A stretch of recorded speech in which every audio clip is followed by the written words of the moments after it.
is a test of the emergency broadcast system. This is only a test. DJs and MC. This DJ, he gets down. Listen to this jockey's introduction to Two DJs and a mic with your host, DJ Mike Is that a timetable? and DJ JP. Well, get on it. It's your time. Give me the mic.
Okay. I know that was long, but we thank you for joining us. Welcome to another edition of Two DJs and One Mic. I got DJ JP on the side of me, and I'm DJ Mike. I am the one mic, maybe.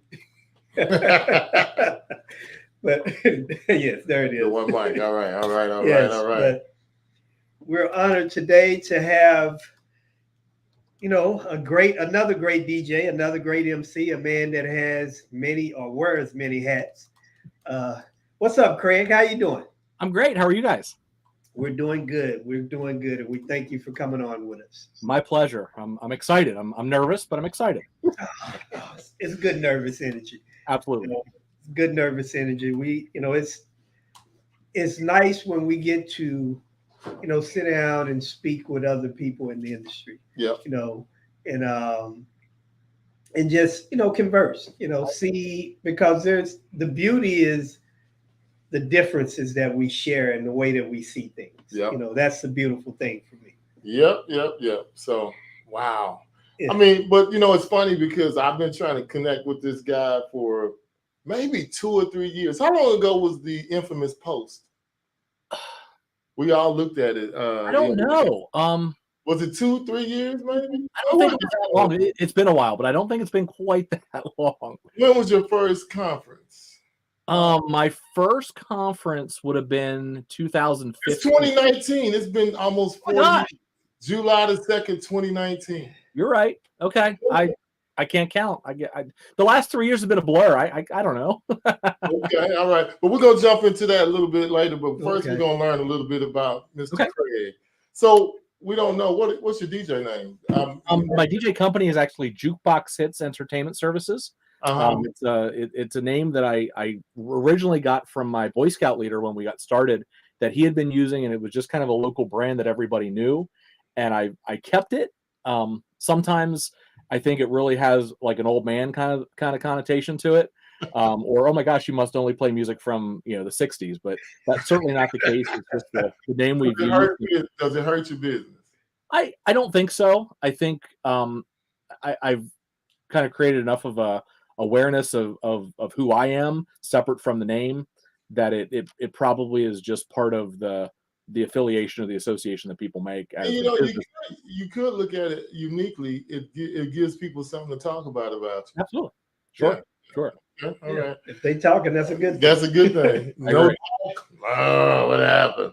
Yeah. Yes.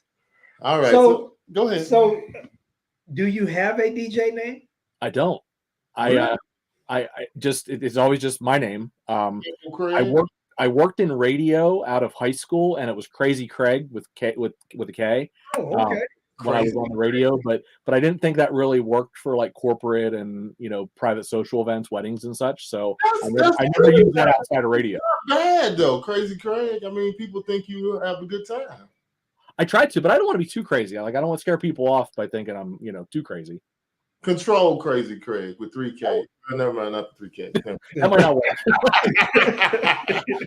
One of them upside down or something. Okay, all right. I'm sorry, Craig. Just Craig. Okay. All right, here we go. All right. Yeah, so, but no, I want to just touch on something else. So, without having a DJ name, does that affect your business in any kind of way? I don't think so. I think knowing my name and the fact that it is with a K, I think a little bit like it becomes kind of memorable. Like most of my reviews, because I'm a solo op, come through as Craig did this, Craig did that. It's not Jukebox Hits did this. So I think most people recognize that the Jukebox Hits name is kind of just a name, and I'm the personality behind it. Okay. All right. Cool. Wow. Cool. All right. Let's jump into these questions, man. Let's go get it. Let's see what Craig got. So, how did you get into DJing, Craig? I was 11 years old, 1992. I was a Cub Scout becoming a Boy Scout, and my Boy Scout leader actually had the Jukebox Hits DJ service's name.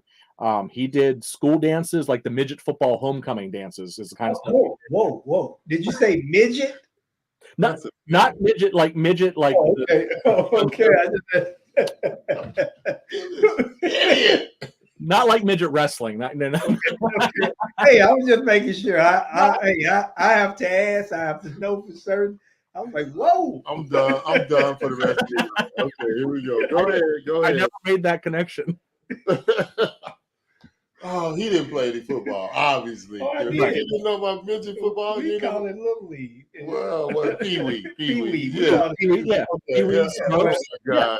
Yeah, but I understand. Back on track. Go ahead. Come on. Go ahead. Oh. No, he did his company or him. He did the school events, anniversary parties, really kind of informal stuff, backyard parties.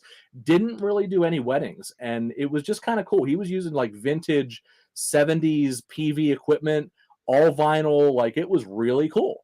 So I asked him if I could go along. My first event with him was a little pool party for the Boy Scout troop, like an end of the summer pool party, and he let me hit play a couple times on the turntables, and I fell in love and kind of been doing it ever since in some capacity with him until 97, 98, and then on my own since then. Isn't it kind of crazy how just hitting that PLAY button is kind of like it just sucks you in. You just feel some type of way when you hit that button and everybody moves to what you putting on hit play on. It's just it's something about it. I don't know what it is, but it's something about it. I don't know. It's just the power of the music, the power of the event, like being part of a celebration. People are there to have a good time. Like that's what it's about. That's what it's about. Maybe we should change the order of this that question, because it always gets us to same thing. So we know he's been since 92, but we're gonna jump into the next question. How long have you been DJing? Your actual years of you DJing, or what do you count? When do you count your start? I was really just the guy that played, push the button for the first several years because I was young. And I was kind of a roadie, and I ended up being the guy responsible for buying the new music because he had all the 50s through 80s music. And then I was responsible. Remember cassette singles? I bought the cassette singles, current with music. And I probably didn't talk on the microphone until I was 14 or 15, just because that was not something. Well, that's early, man. That's early. But I had almost 4 years to kind of rehearse, to practice, to like build up the will to do it, or the courage, I guess, to do it. So when you first did it, you knew I was going to ask that question. Yeah, well, go ahead. Go ahead. I might frame it differently. Go ahead. So when you first picked up the MIC, how did that affect you? I realized how bad my voice sounded. Like it was terrible. Like you don't hear your voice as it sounds to everyone else. No. And I think when you amplify it on those big PV Black Widow speakers, like it just SP2. Not the Black Widow. oh yeah. I think it Take me back. Yes. it reminded me that my voice, I guess, was still changing or something. Like I sounded like, you know, Was it puberty? Exactly.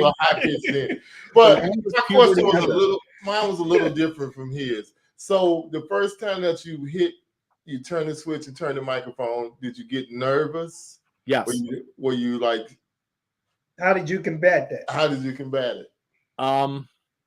I don't know. I think I just kind of like powered through. Like I realized quickly that everyone was listening and I had to sound okay. Like I had to sound like I knew what I was doing. And I think all it was introducing a song. It wasn't like anything terribly formal or anything that I really had to prepare. It was very much off the cuff. Like here's Informer by Snow or whatever the song was at the time, you know, here's the next song. So was this your peers, people that knew you, or so did when they saw you on the mic, did everybody stop and it felt like all the eyes were on you? Yes, or at least that's how it felt. I don't know if that's really the way it was, but that's certainly how it felt. Like it does. A couple hundred middle school kids in a gymnasium, like why? And everything just stopped. The music goes down, and it's almost like the girl tells you no when she don't want to dance with you. Hey, and speaking of that, I mean, I know you mentioned it before, but when you did radio, did you get that same feeling? Because the first time did you get the same feeling in radio, or how was it when you did? No, radio, I think because you can't see the audience. You know, I started radio in '98 when I graduated from high school. Uh-huh.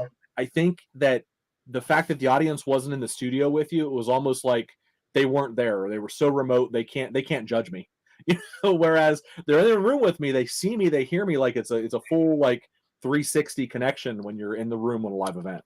But you know, it's funny. Mine was I was more nervous doing that. I mean, I'm sure I can't remember the first time I opened the microphone, but I opened the radio, and you know, I'm thinking, my mom, everybody I know is listening to me on the radio, and I kind of froze up for the first few. Was it the slow jam segment? No, it wasn't the slow jam set. It was just the midday Saturday afternoon on the radio, and it was.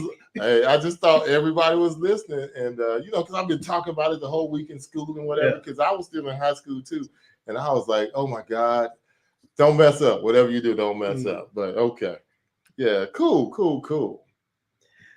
So, what do you love about DJ or the DJ industry? What do you love? There's so much. I think the biggest thing for me is being a part, like being a big part, especially with weddings, a big part of someone's like once in a lifetime event, and being trusted to do that, to be their MC, to be their DJ, to be, you know, their party planner, their organizer, their coordinator. I was the mayor in the town where I live. So in Pennsylvania, that also lets me officiate weddings. So I can be the guy that stands up front and says, do you take him? Do you take her? And so that has brought me to a whole different level of like, this is a big deal. Like, this is for real. Wow. The mayor, what town was that? The town is a little town in Pennsylvania, just outside of Harrisburg, our capital city, called Duncannon, a little town of like 1,200 people. So where do you get most of your business from? Locally or almost word of mouth, some you know, through social media and some advertising I do with Facebook and Instagram, YouTube, but primarily word of mouth or referrals from events that I've done. Wow. Are you DJing locally, or are you going all over Pennsylvania? Generally about an hour radius. I consider that local. I'm in a pretty rural area. But about an hour radius, you know, in all directions. You know, I go north, south, east, and west. We have, you know, Harrisburg, York, and Lancaster are kind of the cities in our area. But then we have some big towns, Carlisle, Mechanicsburg, Camp Hill, that, you know, have some population too. And it's all around, you know, based around Harrisburg. So how long were you mayor? I was mayor for just about 9 years and 3 months. So this has to be the most unique thing I've ever heard of a DJ. So you could play all the events, all the city events, Who we getting for DJ? You better not get nobody but the mayor. They expect them to be free. Wow. And they were. I did a lot of events, like Christmas tree lightings and little PR things that our town did. And You actually call somebody the mayor. He's the mayor of the DJs. Oh wow. So did it kind of go like this? Hey, I'm jamming. Hey, don't forget to vote. Oh wow, that is so cool. So 9.5 The embarrassing part of it is I when I ran, I was unopposed, so there was no other candidate. I was the only one on the ballot. All the time, I was a shoe-in. every time you ran, you were unopposed. So did you? What'd you do? Term out? You couldn't go. No, I actually made the mistake of switching seats at the table when I went to the borough council instead of the mayor position. So I did one term as a council member, 2 years of which I was president of our council, like the town council. So that was my last 4 years, and then I had my third child was here, so it was time to focus on being at home. Wow. So That's interesting. So what didn't see that coming. So are you full time, or what do you do? I am full time. I'm an EMT, an emergency medical technician, and I'm super involved with our local ambulance service, and I have been since I was a teenager. So I kind of do that a couple days during the week, and then that works around the DJ schedule and doing the events mainly on the weekend. Mike had a question for you. Are you Jamaican? No. Sound like you got a little Jamaican in you over there. Well, He's the mayor. They be going to get bodies out of he DJing the parties. Man, you doing everything. Wow. Too much sometimes. Do you cook? Can you cook? I don't mind cooking. I'm never home to cook. I'm never there to do it. My wife doesn't love that I'm not home to cook. Wow. So how many events do you typically do in a month? In a month, 10 or 12 on a busier month, probably 2 or 3, maybe 4. Like January, February, March here in Pennsylvania are not big months for most events unless they're like banquets or corporate events, some school events.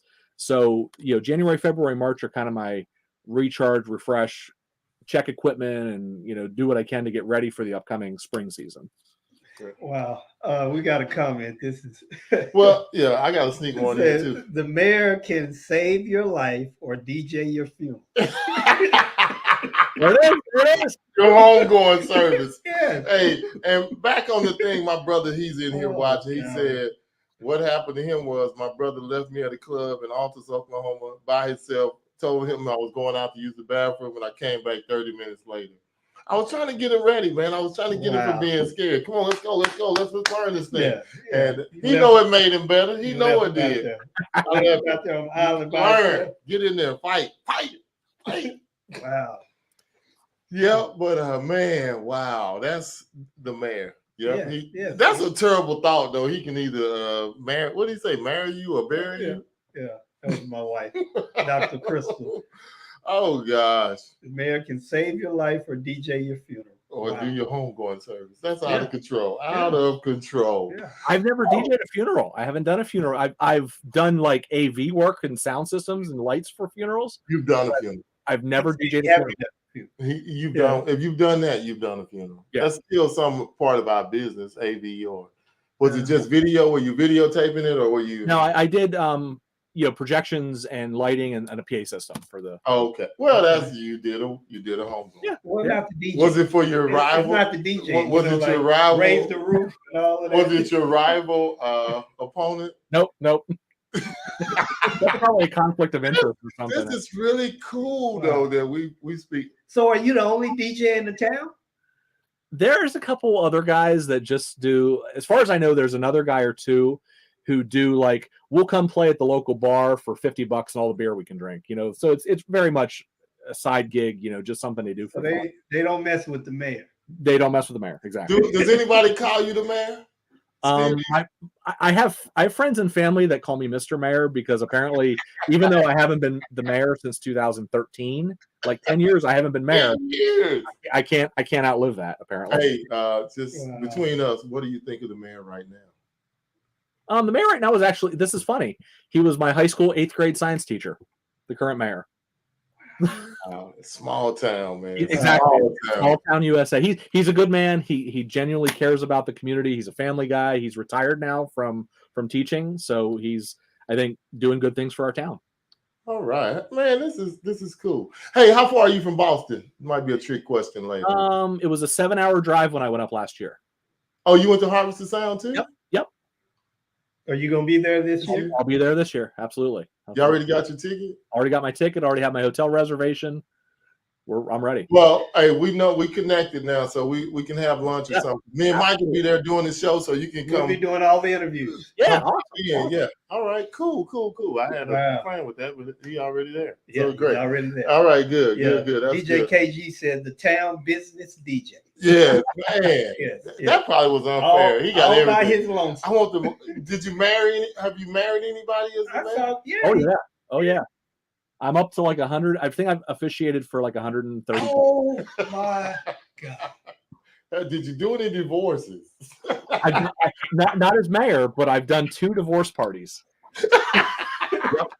Oh they my God. They weren't couples that I That was a funeral. officiated for. No, they were just couples I DJ'd for.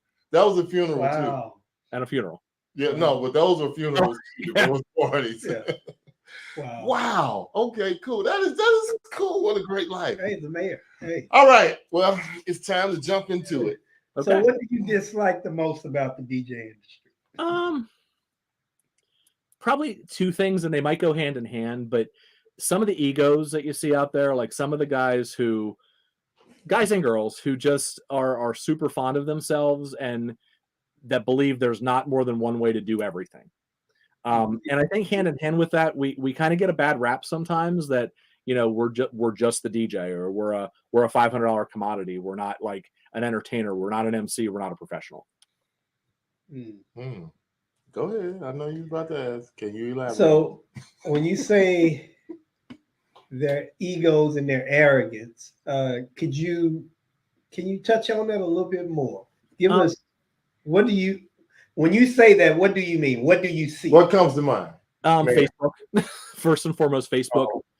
Some of the groups, some of the conversations where people chime in, not to be helpful or not to like answer the question or provide information or maybe a solution, but instead they chime in to tell us we're doing it wrong, or they become attack dogs. Yeah, and there's no reason no matter, it doesn't help anybody.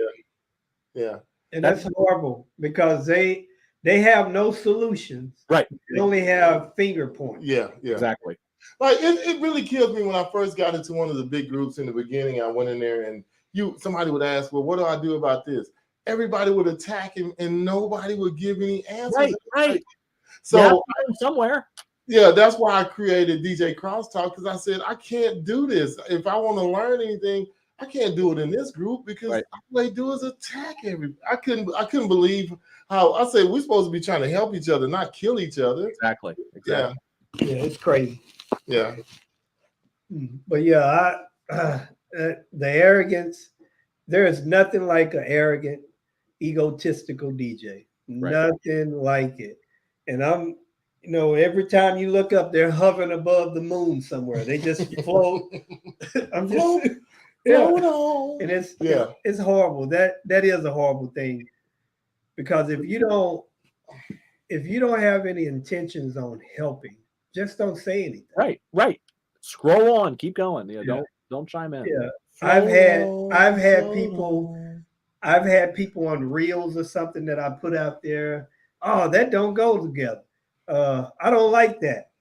And I just delete their comments. Yeah. And some I would say, hey, could you please get off of my post with your negative energy? Right. Yeah. Right. I agree. Yeah. Wow. Okay. Go ahead, young Gumbo. The Post, a DJ conference, saved my life. That's what I'm framing it as today. Okay. So Mike has a clip of it, and I saw this post a couple of years. Is that the end of it, Mike, or the beginning of it? Is that part one or part two? That's part one. Okay. Yeah. Okay. So you actually see, it's been almost 10 years since you went to a conference. My first one was March of 14 at Mobile Beat Las Vegas. Wow. So Mike said it was like reading my biography of how I feel about conferences when he read your thing. He said, that's how I describe it too, as to how it changed my life. But so give us a little bit about, what happened and what did you do different, or what made you make this post? And did you get a lot of flack for this too? No. I honestly, I don't think I got a whole lot of feedback from it that I remember. I was responding, I think, to someone asking about conferences or training or what opportunities there were, because again, I didn't know what was out there before this. And my wife, as part of our wedding gift, it was actually, we got married in 13 and she gave me the passes in 14 for 15 after they went on sale for 15, because we didn't go till 15. Okay. We went out. It was my wife and I. Time out. You said your wife went with you too? Yes. Is she involved in the business? She's starting to be now. Not actually, she used you for a trip to Vegas. Pretty much. I just wanted to make sure I was hearing that right. Okay, right. Proceed. She probably was somewhere shopping or eating while you. She's the gambler in the relationship. Like I don't get any excitement at all from losing money. So she and another couple went out with us. Good friends of ours went out with us, and they spent the day. While I was in the conference sessions, they spent the day at the casinos and out to lunch and probably shopping.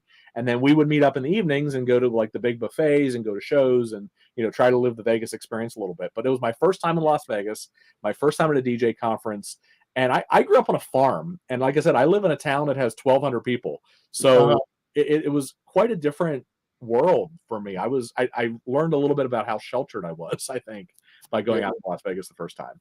So the first one, what did you do when you just tell us about the whole? You said that somebody asked a question. So just what did you do, or how did it change? How did it change? Or it let me see other people throughout the world, throughout the country and throughout the world, who were legitimate, like who were real, who were buying licensed music, who were treating it like a business, who had insurance, who were doing all the right things, some of which I was doing, and I didn't realize how much stuff I was doing right. I certainly realized there was stuff I was doing wrong, but I didn't realize how much I was doing right in little old Pennsylvania, that I got to see that there are people that are able to make a living as a DJ. There are people that are able to be successful as a DJ. There are people that are able to be expand their services to provide, the AV and the production and some of these other things that I never really considered, because up until that point, it was a hobby. It was a side thing that I just did because it was fun, and I made a couple extra bucks, every cent of which went into new equipment and new music. I never made money, but it was my hobby, and that's the way I treated it. So that was the beginning of turning it into a legitimate business and treating it like a business, and at the same time getting better at it. So I could do that. So what was one of the speakers at the first one you went to that really resonated with you? Mark Farrell, number one. I had heard of Mark, and I had listened to parts of the Get What You're Worth program he's done. Yeah. But I didn't really understand fully what he was all about, or what a lot of it, from other friends, was just raise your rates, but not really being what you're worth and earning it, not just raising your price, internally, but being what you're worth. Really stop right there. He really hit on something right there. Being what you say you're worth. Absolutely. Not just telling yourself I'm worth something, but actually being worth the money you asked for. Proceed. That was it. And he spoke. It was the year he did the red pill, blue pill thing, and came up in the trench coat. It was like the room erupted, and I'm like, wow, everyone knows this guy. Like, what's this all about? And seeing him speak, hearing his passion and his articulation of why being a mobile DJ or being a mobile entertainer is such an honor and should be treated as such was huge for me. And I fell in love with the guy. The other guy that I really, really enjoyed that year was Brian Dodge. Brian Dodge was one of the keynotes. And he's not really a DJ speaker specifically. He's more of like a... Was he the keynote? He was the keynote, I think, the last day. Okay. But Brian had a huge... his presentation was amazing. And his his content was really, really good. Like, it resonated with me. Things like, what the one that'll stick with me forever is when you get home from work at the end of the day, no matter what you do, save some energy for your family. Don't come home tired every day. Like, be present with your kids, your wife, your, whoever, because there's no reason to go to work and kill yourself if you come home and can't enjoy the fruits of your labor. And that resonated with me. And he spoke again, whatever was the last year of Mobile Beat, I guess 2019, he spoke again. So that was amazing as well. I really enjoyed him. So Brian Dodge and Mark Farrell were the two in 2015 that, above everybody, were my favorites. 2016, did you go to that one? I did. I was there in 16. Yes. So I'm gonna tell you who really lit the fire under me. Matt Redacelli. Matt, yes, I love Matt. His presentation was just, but it was a bunch of them. Matt, Jani, everybody I saw there, Mike Walter, I was like, this world really exists. These guys are, doing it, and it's on a whole nother level because of how they choose, how they're working it. And I was like, wow. And so I came home and immediately started making changes and sharing the gospel. I felt like I had went to a big church, and I wanted to tell everybody about the church I went to. I agree. And I wanted them to join the church. And it was incredible. I agree.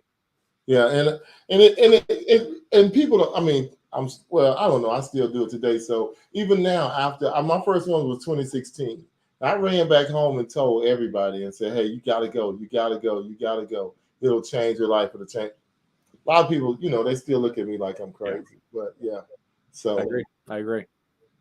It was such a injection of energy into me and into my business, because it was legit. It made it legitimate. Like, it made it real that I could come home and I could focus on it and be proud of what I was doing, not just treat it as a hobby. So I did the same thing. I came home and realized how many guys and girls in my market in Pennsylvania aren't doing that. Like, they have no idea what these conferences are all about, or these presentations, or these workshops, or, whatever you want to call them. And they're not taking advantage of it. And I'm hooked. I go to as many as my checkbook will allow. So how many have you gone to this year?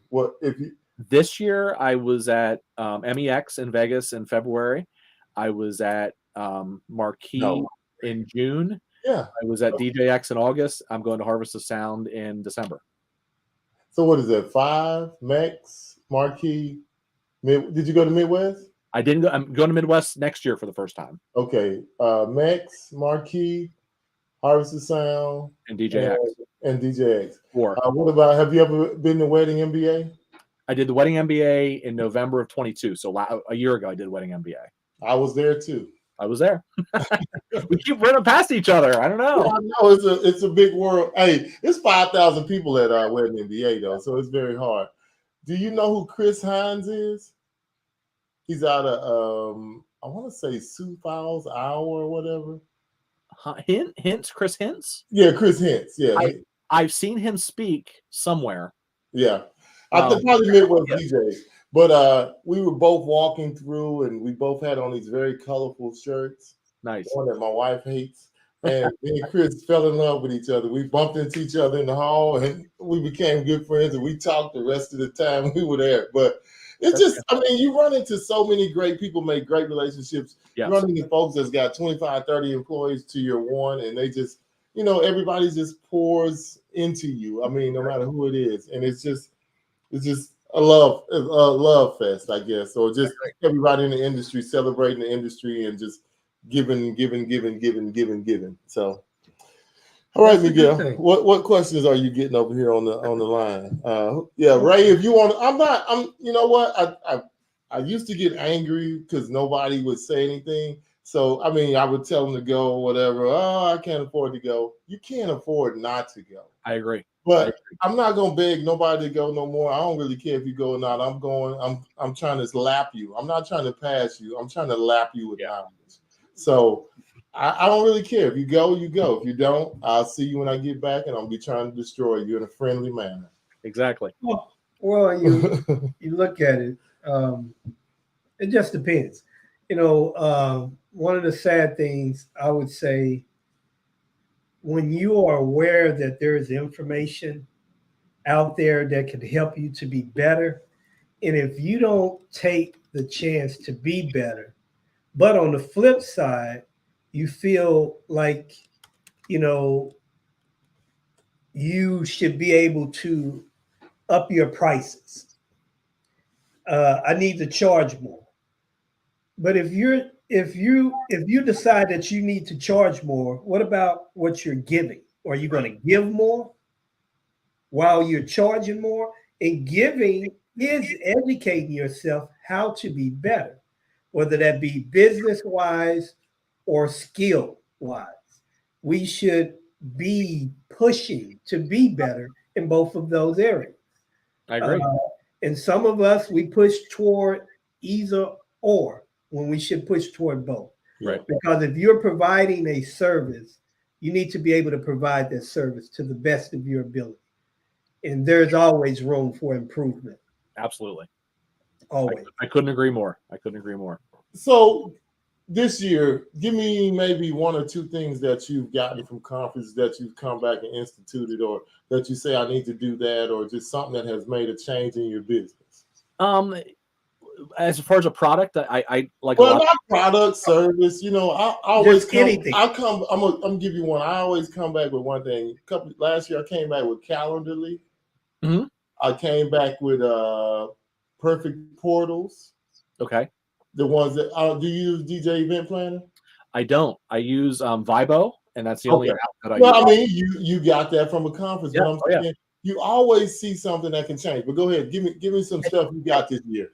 At DJX, I learned some new ways specifically for Vibo to use Vibo, and how to make it more of a tool and get more of my money's worth out of it with other pieces and simple elements that were not hard to implement at all.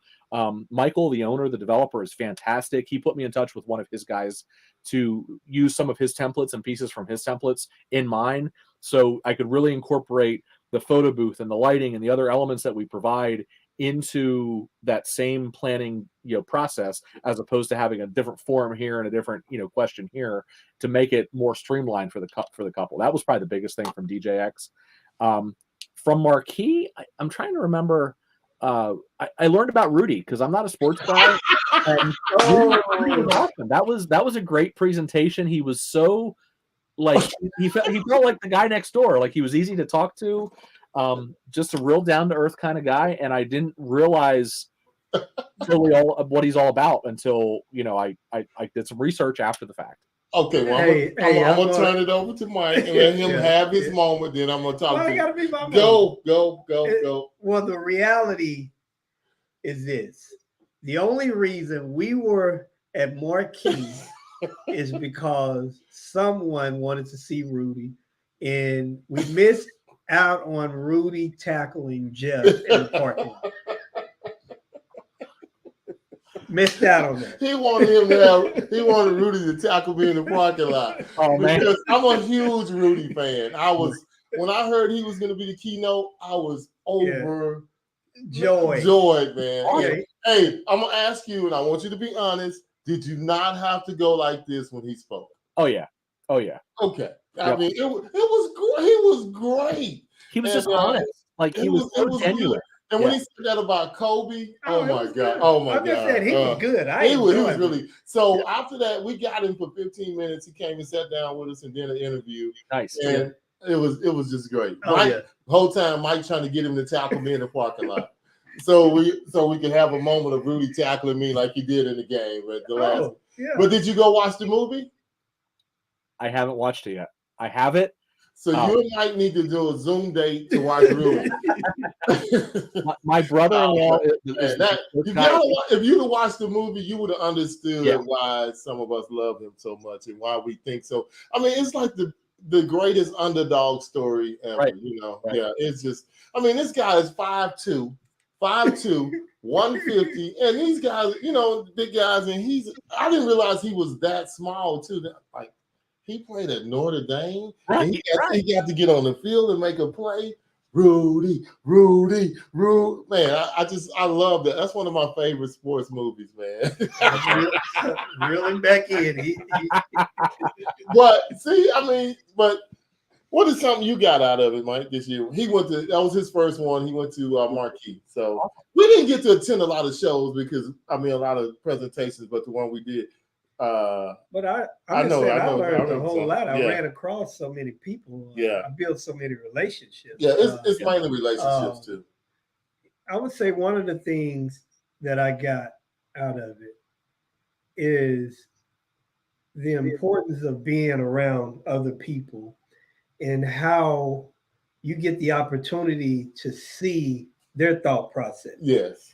And sometimes, it makes you realize that, man, this is so simple, but I would have never thought about it in such a manner because that's his experience or her experience. Right. So for me, it was a lot of those aha moments. Yeah. And just seeing, from afar, watching everybody just come together. Yeah. No big you, no little. Yeah. I'm just saying there were very few people that you could see their egos hovering over the room. Yeah. Right. It was very few. And for those that were like that, they were kind of separated. Yeah. But it was good seeing that, going to the DJ contest, going to the parties and just being there with people that do the same thing that you do. Right.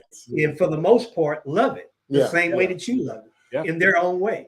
Like Mike, I know some things. He definitely got a lot out of Alan Berg's presentation. Every time. He never thought about publishing prices.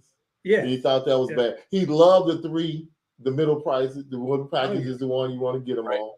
Right. And then I'm gonna tell you who else was good. And we've been trying to get her on the show again. Shannon. Yeah. Oh my God, Shannon was good. Oh my goodness, she nailed so many. She nailed so many things. It was. I was like, that's why she won Speaker of the Year for NACE. Right. So she won Presenter of the Year, and I was like, oh my God. I need to ask Keith if he recorded it. I need to go back and because we always get ready to go interview somebody, so you think about something else. We got to hit her back. Because I need those slides. Yeah, she said she was gonna come on. I think I got the slides. What? Yeah, I got. Well, I did what I was supposed to do. You didn't do what you were supposed to do. You didn't do what you were supposed to do in class. So don't worry about it. But yeah, James, that was a great movie. But man, so it was like just that one conference, and it's just. It was good. It was good. I'm saying it was life changing, and it reminded me of the importance of education. Yeah, and it reminded me, and I was telling Jeff, I used to do this network marketing business, me and my wife and some other close friends, and it reminded me how energized I was when we came back from those conferences. Yeah, right. And I would just take off running, and we would build. I'm talking about when we went to the first conference, we came back and built a team of over 50 people. Nice. So the education it's important. It's important. I agree. And not only important, it brings you back to life. It rejuvenates you. Do you invite any of your, I won't say competitors, because it seems like you guys are. No, he has no competitor. He's the man. Don't even use the word competitor. Any of your peers or your sires. The lower echelon. Do you invite any of them to go with you? I do. Every time I actually started a Facebook group called Central PA Event DJs just to kind of collaborate and talk to each other. That whole a rising tide raises all ships concept. And several of them are good friends. I've got several guys, that I'm good friends with, and totally aside from our DJ business, we're just friends. And we collaborate when we can. And I've gotten a couple of them talked into coming eventually. My friend Mike, who has Mixed Up Productions here in Harrisburg, he came out to DJX with two of his guys for the day. We're talking about doing ARM DJs next year. We're talking about doing some other collaborations. Oh, they still have ARM DJs? I thought that was gone. ARM DJs. I was there in 19 and 21. The last year he did it in 21. Okay.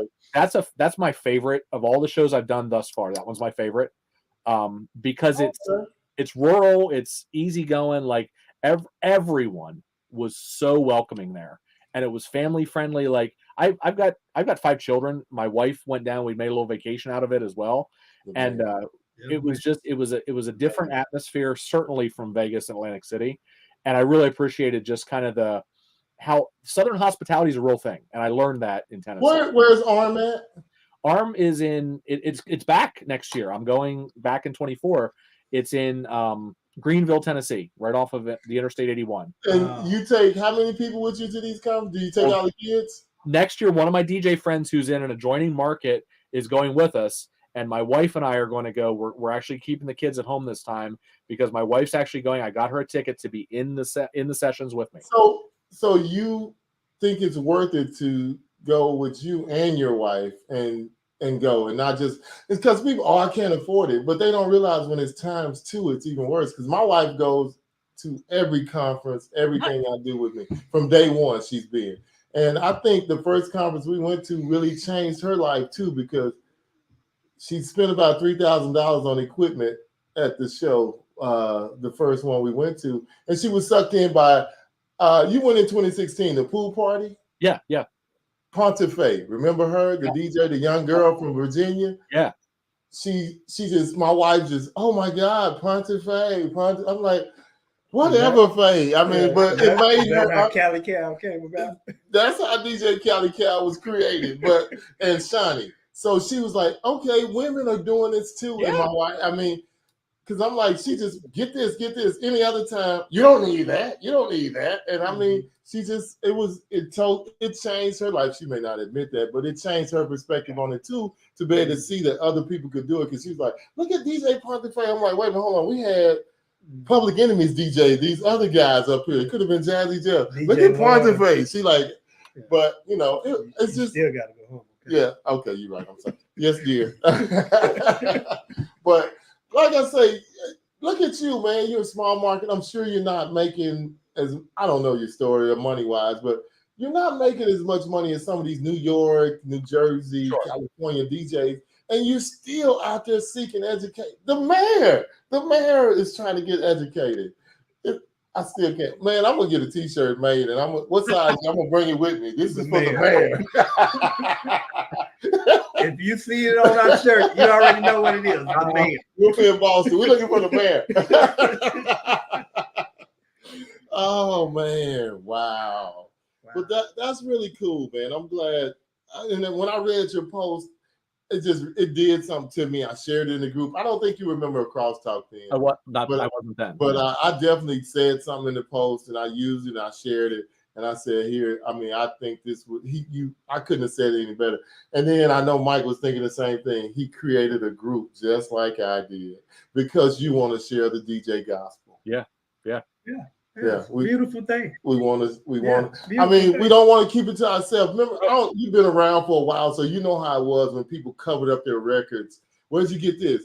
I'm not telling you. What did you do this? How do you do that? Nobody would tell you anything. Right. But now you have it at your disposal. All you have to do is go get it. Right. But no, they want to stay in that same mud hole, doing the same thing, not changing, not getting any better, not learning any new trick. And I'll say this here. Mm-hmm.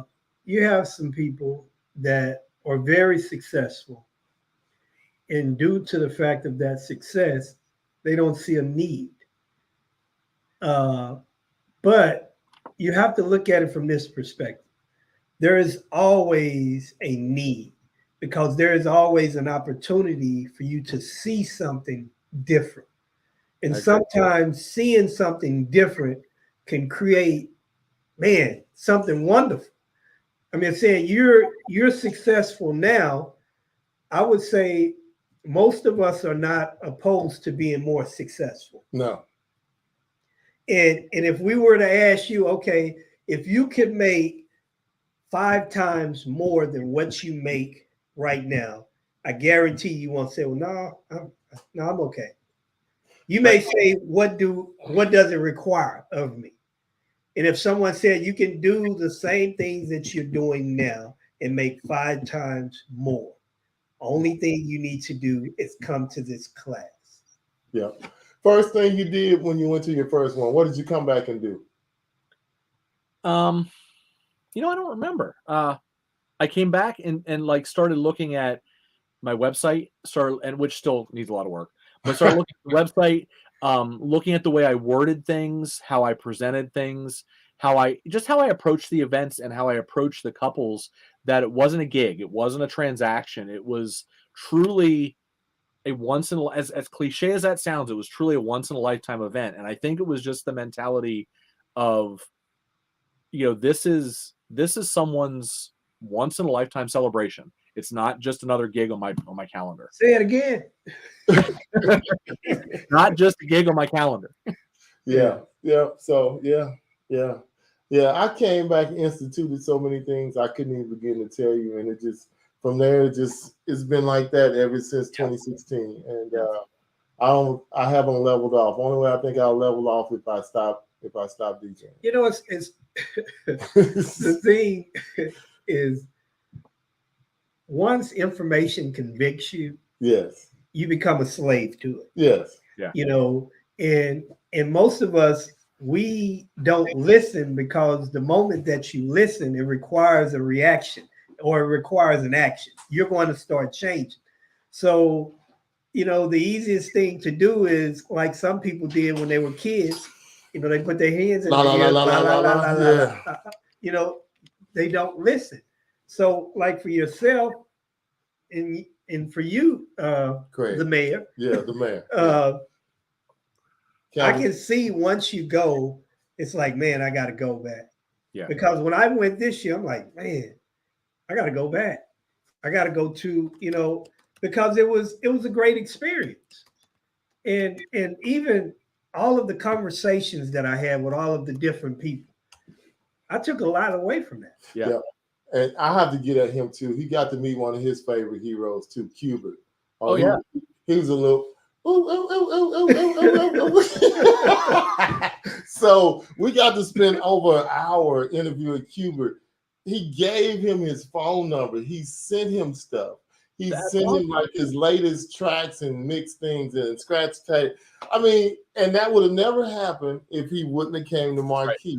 Right. And hung out. And now I don't know if they talk or how much they talk, but now they're boys and we all follow each other. And Cuba, when I was in DJ X, hey Jeff, how you doing? People like, how you know? I like, because we sat down and actually broke bread with him. I mean, him and his whole crew. So, and that really helped us too, being able to interview anybody that we could get to come sit at the table with us. And then, but Cuba was really cool. I really enjoyed our interview with him. Yeah. We had to stop there. Almost as much as Rudy. Yeah. Rudy. It was weird. It was weird. The space was so weird with him and Rudy. It was just so thick. I'm like, man, there's too much male bonding. And he talking about me, Q, don't go, come back. Come back and tell us some more. But he was, even after we finished, he talked for an hour. Then he sent one of his guys in and said, I'm going to be back. But, it was just great. And then just different things. But, man, like you say, the friendships you make, the connections you make, almost any city in the world I'll go to now, I can call Craig if I'm going to Harrisburg or Harrison. I can call Keith if I'm coming to Chicago. I got DJs in Canada. I know somebody everywhere. So I don't have to go to the store and pray that somebody's going to take care of me. I know one of the DJs in that market will definitely take care of me because I've made all those connections. Yeah. So. Yeah. So tell us this. Where can people find you on social media? Is it the mayor? No, it's not the mayor. It's my personal page is my name, and then Jukebox Hits, the DJ service, the business has a business page. Instagram is Jukebox Hits. All the socials, it's at Jukebox Hits. So I want you to also touch on this or tell us this. What are all of the different things that you do? Give us a list of what you do. Currently? Yes. The entertainment business, and within that, we have event rentals, we have photo booths. I don't personally do videography, but I partner with videographers that provide videography service.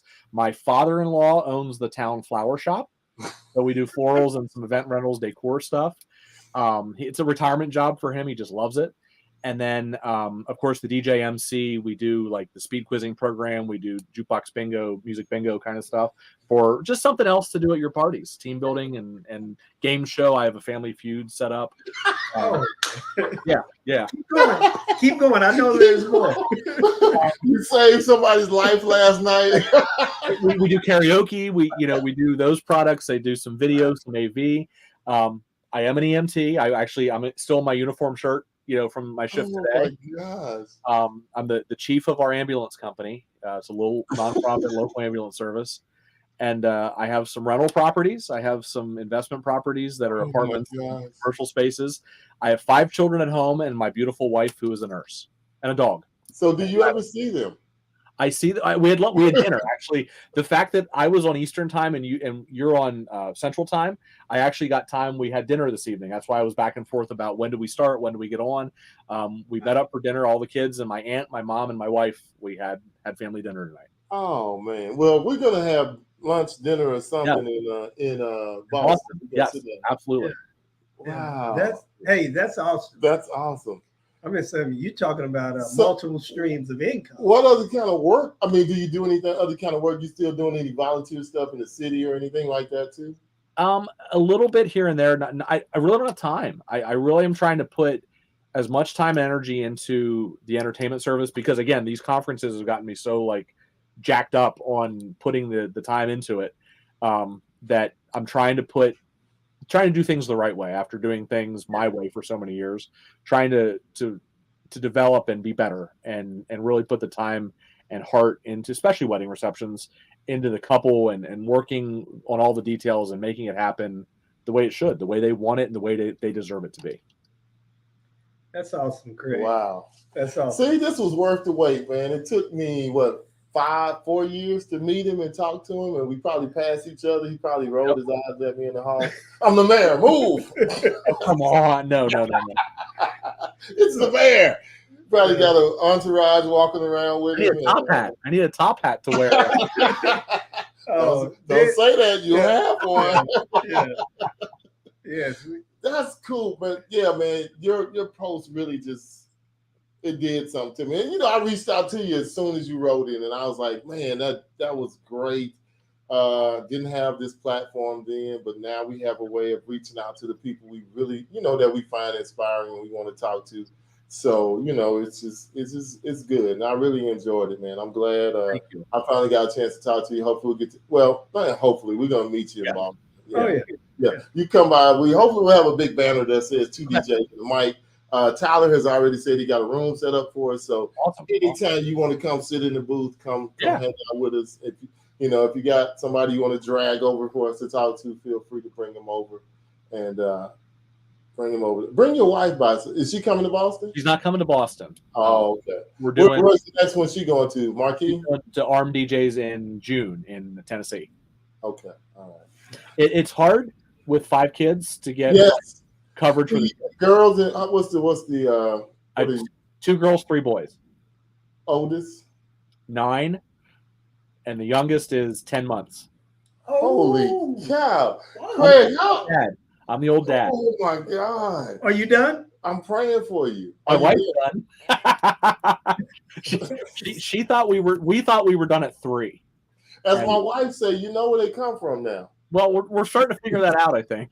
I don't know, Craig. God. I don't know. No. If I could have 5, 6, I would do it too. I would have had 5 and 6. I have 3 daughters, so awesome. I mean, I love kids, so it was fun for me. So but yeah, wow.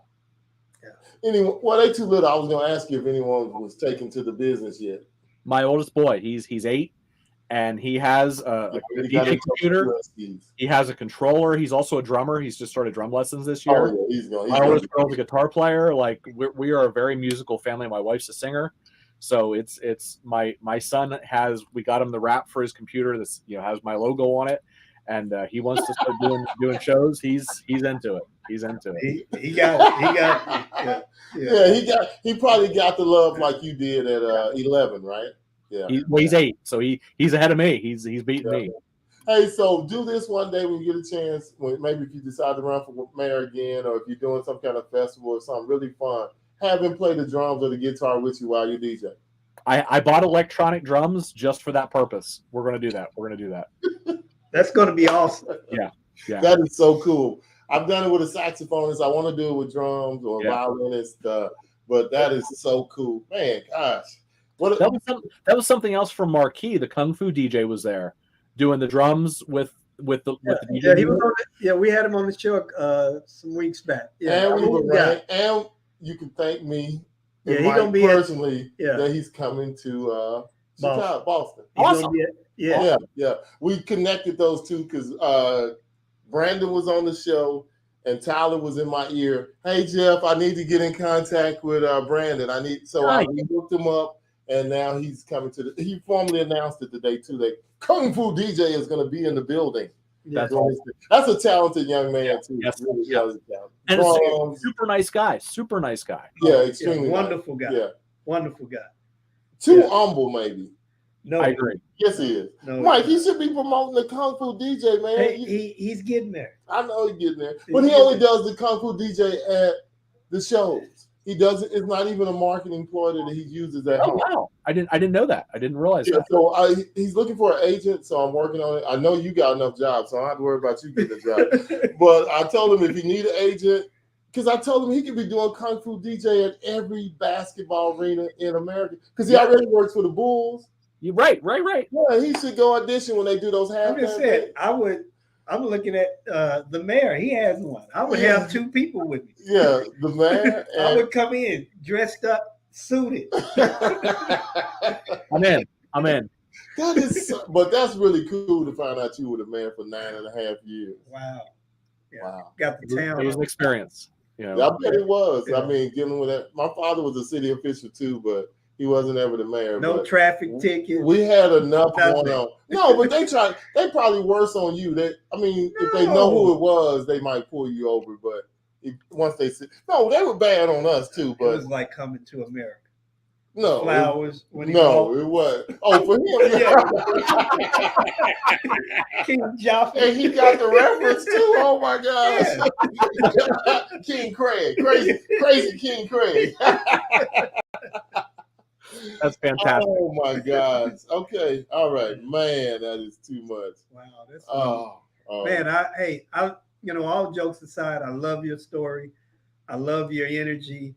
I mean, saying when you have people that complain about I can't do this, I can't do that, hearing your story takes all that. Yeah, that's. I'm just saying, especially with 5 kids. Yeah, I'm just saying, just think you're the mayor for 9 years and you're still doing everything else in taking care of your civil duty. Yeah. I'm just saying that's a lot. Yeah. So man, I love your story. Your story. All jokes aside, truthfully speaking, I can't call you Craig anymore. It's the mayor. I'm sorry. The mayor. Yeah. I need to figure out how to incorporate that into like my DJ name or something. Oh, don't worry. We're working on it. We will have all right. We will have something for you. You need the name and have your silhouette in the background as a logo. Yeah. Oh man. Wow, that's all right. So hey, how can they? Or he told us already how we can get in contact with you, man. And we just have one more thing. What is a gem that you can leave us with? Something that you can leave the audience with. Young, inspired. No. Before we do that, what is something you would have told young Craig that would have probably changed your life earlier or help you along the way? Or would you not change anything? Oh, I'd absolutely change. I mean, hindsight's 2020. I would start education sooner, like the conferences and the symposiums, the workshops. I would have gone to Mobile Beat when it was, when I was 15, if I could have. I would have gone much sooner. I would have gone to ARM DJs from the beginning. As many as I could afford, as my checkbook would allow. I would have gone to conferences and networked so much sooner. Do you drink, Craig? I don't. Okay. Gosh, he's my twin. Good gracious. So I tell Mike all the time, I said I would have went a long time ago. I don't drink either. But I'm just saying, man, everything you say, it's the same thing I say all the time. I would have, if I'd have knew, I'd have been going the whole long time ago, because the education is just invaluable. Yes. Wow. Okay. All right. I met my twin. I didn't know he lived in a small town, and he was the mayor. Yeah. I thought I was something when I'm the president of UCLA, but my twin is the mayor, so I guess I need to run for governor. If I can vote for you, I'll vote for you. Yeah, I'll give you my endorsement. Did you think about running for any other offices, like higher, like governor, senator, state senator, anything? No. No. I learned how much of a small town politics kind of stink most days. Like, people know your business or think they know your business, and like, you can't make everybody happy. You can't make anybody happy some days, it seems. And I can't fathom how much more corrupt and how much more dirty politics get at the next level and the next level and the next level. So just knowing how bad things could be at the local level, I wouldn't want to subject myself or my family to politics at another level. I wouldn't want to do it. Wow. Did you ever walk by anybody? I mean, did you ever walk by some people and you hear some whispers? Oh yeah. I learned, like, at one point when I decided not to rerun for mayor, to run for council instead, a rumor went around town that the reason I wasn't rerunning was because I was being indicted. Wow. I don't know what for, but I was like being criminally charged with some heinous crime, and that's why I wasn't rerunning. That was the rumor in our little town where, there's crime, but it's not like where the crime's happening in the world, but some kind of heinous crime I was guilty of, and that's why I wasn't rerunning. That was the story in town. And it's like, well, don't you people have anything better to do with your time? Like, no, because they don't know, so they want to know, so they have to come up with a story to get the story. I still haven't been indicted, and it's been 8 years or 12 years or 10 years, I guess. 10 years. And I think the statute of limitations is up. I was just about to ask, is it up on whatever you did, the embezzlement? Whatever I did. Okay, all right. Man, well, we're gonna be we gotta get this gym. Okay, go ahead. All right, I'm sorry. We want the mayor just to leave something, us with a gem for the audience. Yes. My gem, and it's probably something I've already said, but my gem would be meet and network with and talk to the other people that are in your market, whether you view them as your competition or not. Collaboration is huge. Like, working together, having a backup plan, having people you can call on if you need a tool or you need someone to cover for you or help you or back you up or learn from them. Like, I've been able to do so much more for my business since I've been able to learn from people right here in my own market, and just being able to not view them as the bad guy or the enemy or the competition, but view them as a partner, view them as a peer, and that whole, the rising water or the rising tide lifts all ships, I think is absolutely true. July the 2nd, 2019. That's how long I've been waiting to talk to this man. Thank you. And the mayor is a busy guy. The mayor's a busy guy, but I'm glad we finally got the mayor. It's my honor. I can stop now. I'm done. Yes, you're done. You're done. No, now I got to chase Shannon so we can get Shannon on. But man, Craig, thank you again for coming on the show. We're gonna be respectful. We know you got to go read some bedtime stories or change some diapers or something. Your wife's probably like, okay, pulling her hair out. Get back in here. But tell her we said thank you for the time she allowed you to be with us, and I really can't wait to break some bread with you. Yes, I'm looking forward to it. Person in Boston. Yeah, and we have one person. Keith Clark said, my biggest takeaway was leave a bit of time for your family. Yes. Yeah, and that's awesome. That's awesome. Hey, Ray, how you doing? Facts. But thank you. Thank you. It was an honor. Yes. It was an honor. You never know how these interviews are going to go. Never. But we will see you in Boston. Yes, we will. And I look forward to it. Getting a shirt made that says the mayor.